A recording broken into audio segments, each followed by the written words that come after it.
Za razliku od splitskog gradonačelnika koji se u posljednje vrijeme rijetko pojavljuje na poslu, gradonačelnik Osijeka Krešimir Bubalo svakodnevno dolazi na radno mjesto.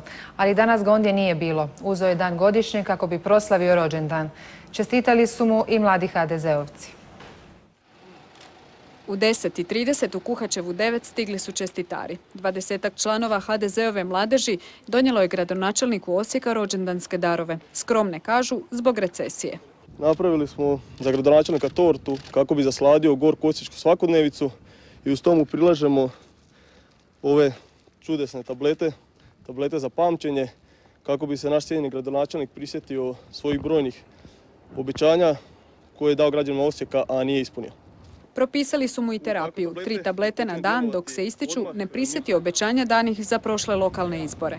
4090 novih radnih mjesta, povećanje parkirališta za 2000 mjesta, povećanje BDP-a, gradnja akvaparka i mnogo drugih obećanja.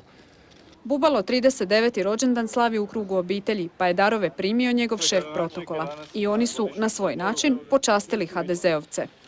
Mislim da i naš dar njima odgovara bronhi bomboni, lakše se diše od bronhi, svi to znamo. Hvala im još jednom. Da je vlast slast, to je svima jasno. Tko će je u gradu osvojiti, znaće se u svibnju. Možda je predizborna kampanja počela s kolačima, ali nastavit će se kao i obično niskim udarcima. Nikako da i vlast i oporba shvate da su građani gladni dobrih projekata, a siti performansa i međusobnih uvreda.